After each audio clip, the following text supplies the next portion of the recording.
Përshëndetje të nderuar miq, do të flasim për rezultatin e zgjedhjeve në Maqedoninë e Veriut, duke fokusuar tek partitë shqiptare, pra kush është bilanci i tyre një ditë pas balotazhit zgjedhjeve të dieshme. Do të diskutojmë për këtë çështje me historianin Arben Llalla që ndan jetën pra mes Shqipërisë dhe Maqedonisë Tetovës, një personazh që ne kemi folur, analist, njohës i zhvillimeve politike, kemi folur mjaft, na kanë ndihmuar për zgjedhjet në Maqedoninë e Veriut për të kuptuar më mirë atë që po ndodh atje. Zoti Llalla, përshëndetje dhe faleminderit.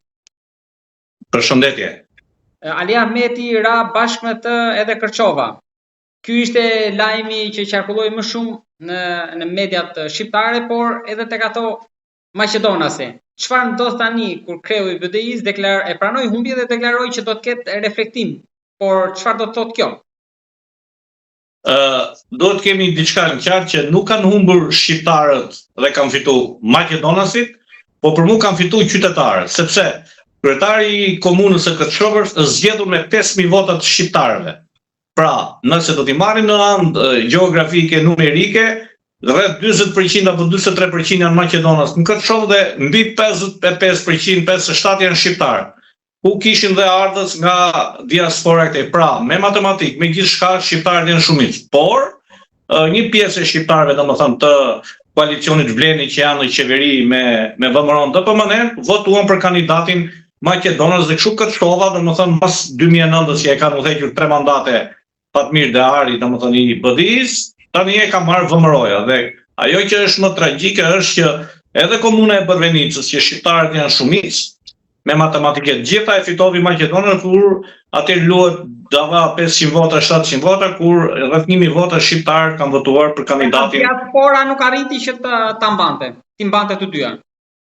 Po nuk arriti mbante sepse rrjedhjet e votave ishin nga shqiptarët për nga krau i maqedonasve. Dhe jo, domethënë maqedonasit përplasin me shqiptarët. Ishin shqiptarë të cilët për X arsye ekonomike, presione shtetërore, kanë votuar për kandidatin maqedon. Pa ajo që më tre mu, tani shteti do hyjë me strukturat e saj, se këtu bëhet luftë etnike gjithmonë në politikë dhe nuk besoj se Kërçovën mand shqiptarët e fitojnë apo dhe Bërvenicën, ku shteti mund bëj qepje apo sjepje e gjeografisë, e ndarjes territoriale dhe kështu që shqiptarët ta harrojnë, mendoj unë ashtu si shikohet gjendja. Por ajo që është që Ali Ahmeti nuk humbi, ta kam thënë raundi i parë është ai që vendos. Raundi i parë Aki, domethënë BDI-ja me Ali Ahmeti kanë marrë rreth 25000 vota më shumë se Vleni, duke patur parasysh që për partinë Vleni, për koalicionin Vleni që janë individ të mbledhur bashkë, kanë votuar dhe maqedonës për krijuar një opinion dhe një presion se zoti Ali Ahmeti apo Zjadin Sela dhe Arben Taravari janë humbës, nuk janë humbës realisht. Nëse ne do themi të vërtetën dhe duhet ta mbrojmë të vërtetën. Politika është gjë tjetër. Pra, nuk është humbës Aki, por janë humbës shqiptarët. Ky është mendimi. Po edhe në bashkitë, në komunat e tjera, në komunë sërish fitoi Kasami, pra i Vlenit, në Struk me diqyra i mbështetur nga Vleni, pra Vleni çimentohet jo vetëm pushtetin qendror, por edhe në pushtetin lokal. Pra tani meqense Vleni ka premtuar shumë gjëra, ka 2 pushtetet, e ka dorën e lirë dhe do të shikojmë si do t'i mbrojë interesat e qytetarëve, interesat e shqiptarëve, gjuhën shqipe, flamurin shqiptar, postet qeveritare. Ajo që më vjen keq, do ta them që edhe zoti me diqyra, një biznesmen, ka fituar me mbështetjen e votave të maqedonasve. Po dhe zoti Bilal Kasami, ju kam thënë janë 6000 deri në 7000 vota, domethënë që është para 5000 vota, janë votat e votuesve maqedonës që ka orientuar, sepse siç e dini për 3-4 vite zoti Bilal Kasami dha rreth 40% të pushtetit lokal në Tetovë, VMRO-s do PMN-s, po ato janë vetëm 10% popullsisë. Lejovi apo siç flitet këtu ndërtimin e një kishë në një zonë ku shqiptarët janë shumicë në atë lagje këto, lejovi një vendosje një kryqi dhe shumë shite vlerë të tjera. Por nuk është kjo çështja. Çështja është çfarë do bëjë BDI-ja. A do të jetë reale BDI-ja që do të denoncojë në prokurori dhe jo në media shkeljet e mëdha që janë bërë? Për shembull, në Bërvenic ka shkelje të rënda gjatë votimit, sepse në vendbanimet e Maqedonës kanë dalë 80 deri 90% qytetarëve, që asnjë nuk bën vakike, sepse kanë dhe ato emigrantë. Pra kemi një lojë të fliqur. Por çështja duhet kërkuar ke BDI-ja. Unë mendoj që sot ka mbledhje Kryesia Qendrore e BDI-s dhe zoti Ali Ahmeti duhet i kërkojë të gjithë dorëheqjen e posteve, domethënë nga Kryesia Qendrore të bëjë një kongres urgjent ku të ndrohen figurat humbse, duhet pranojnë ata që humbën, se kanë humbur rënd, ata që kanë humbur nuk kanë bërë organizim të mirë, sepse për 3-4 vitesh dega e BDI-s të Tetovës ka qenë inekzistente, asnjë nuk ka. Edhe personazhin drejtuesin që s'po vjen, në mos gaboj, Faton Ahmeti. Po, zoti Faton Ahmeti, që 3 poste, siç e kemi thënë, kryetari i degës të BDI-s, sekretari i përgjithshëm i partisë dhe shef shtabi i përgjithshëm i partisë, domethënë gjitha Republikën e Maqedonisë. Dhe nuk ka ndonjë kapacitet intelektual që themi, se farmacist është, që themi ka një kapacitet që intelektual, por duhet t'japi dorë dhe duhet marrë përsipër humbjen, duhet mësohet me kulturën europiane. Këtu nuk ka integritet. Duhet kemi qartë që shqiptarët këtu si votuesi, si politikanë nuk kanë integritet, ato që kemi në Shqipëri dhe në Kosovë që t'japin do të dorëheqje. Zoti Dalla, ju folët për kongres urgjent dhe Ali Ahmeti duhet të kërkojë dorëheqjen të gjithëve, po vetë ai duhet ta jap dorëheqjen. A ka më çfarë ofron Ali Ahmeti? Ali Ahmeti ka se çfarë ofron si individ, sepse akoma e ka atë bagazhin e tij, siç e kam thënë, të luftës dhe njohjet e ura, e mbajtjen e këtij shteti, mos harrojmë është një nga njerëz apo BDI-ja, njerëzit që arriti që shqiptarët i bëj kryetar parlamenti, kryeministra, ministrat brendshëm, ministrat mbrojtjes, avancimin e gjuhës shqipe, avancimin e posteve të kyçet shqiptarëve, antarësimin e Maqedonisë në NATO, ka pjesën e tij të suksesit në ndryshimin e emrit të Republikës Maqedonisë së Veriut e tjerë.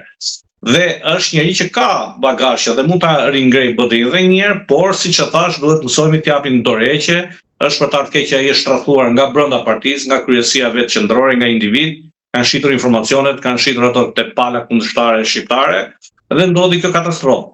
Unë nuk mendoj që zoti Ali Ahmeti është humbës apo Zjadin Sela apo Arben Taravari dhe duhet të japin dorëheqje, por këta të tre mund të bëjnë një grupacion të vetëm parti politike me një program qartë kombëtar shqiptar ekonomik dhe duke afruar njerëzit që u kanë fituar zemrat votuesve. Pra duhet jemi real. Ka disa individ interesant shqiptar të rinj, djem të rinj, që kanë fituar zemrat qytetarëve, siç është Blerandi, ishte kandidat në Saraj, siç është Nazimi Jaki, që ishte kandidat për kryetarin e komunës së Tearcës, siç është Haqimi në Bërvenis. Këta janë të tre të rinj, shumë të rinj mosh që mund t'japi, kanë fituar vërtet zemrat e votuesve dhe zemrat e qytetarëve.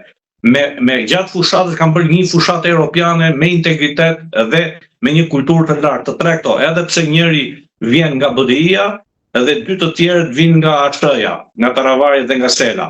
Pra të tillë njerëz BDI-ja duhet hapi dyert dhe t'i afrojë këta njerëz që tërheqin votues që kanë krijuar respektin dhe simpatinë e qytetarëve dhe votuesve në Republikën e Maqedonisë së Veriut në këto zgjedhje. Ju çfarë mendoni për komentet që ndoshta është momenti Bujar Osmanit ky, apo akoma nuk është gati? Për tjetë për të ardhur pas Ali Ahmetit. Jo, nuk ka kapacitetin karizmatikën që zoti Bujar Osmani tjetë kryetari i një partie, qoftë BDI-s apo qoftë të koalicionit AKI, për shembull, mund të ndryshohet dhe emri. Nuk e ka atë kapacitet karizmatik, duhet dim që liderët duhet kenë një simpati, një karizëm, duhet kenë një tërheqje, një kulturë, një lloj ngjitjen e fjalëve, të fjalive, këto morfologjinë e fjalës shqipe këtej. Bujar Osmani është një djalë i mirë, një doktor i mirë, një mjek i mirë, por nuk ka karizmatikën e politikanit. Një ministër i jashtëm shumë i mirë, pra për diplomatë është i mirë, por liderët e dim se si duhet të jetë në këtë Ballkan apo në tek votuesit shqiptar, sidomos tek votuesit shqiptar në Maqedoninë e Veriut që akoma janë në feudalizëm, akoma funksionojnë me fise, kryetari i fisit orienton votuesit dhe kështu që duhet të jemi shumë kujdesshëm kur duhet ta zëvendësoj apo një lider i një grupacioni të opozitës sport shqiptare. Pas kësaj humbje ka shansi që ketë një reakcion nga brenda dhe BDI-ja të prodhojë një tjetër parti siç kanë dalë shumë prej saj?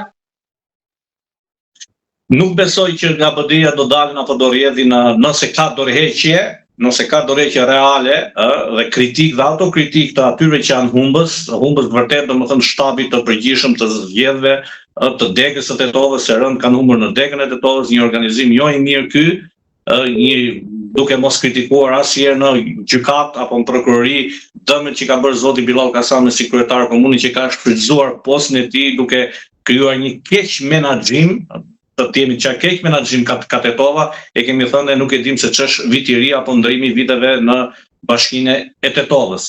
nuk besoj se ka çajti, do ketë rrjedhje, njerëzit lëvizin janë me interesa të lidhura shumë ngushtë, nuk janë si ne në Shqipëri dhe në Kosovë, që ne qëndrojmë dhe i ngjelim idealizmin dhe 10 vite, siç është PD-ja për shembull në Shqipëri, 15 vite opozitë dhe vazhdon të ketë frymën e saj opozitare, kurse këtu nuk ka gjëra të tilla, këtu lëvizin brenda natës, brenda ditës, lidhen për interesa të ngushta, për interesa shumë fëminore dhe mund të ketë rrjedhje të individëve.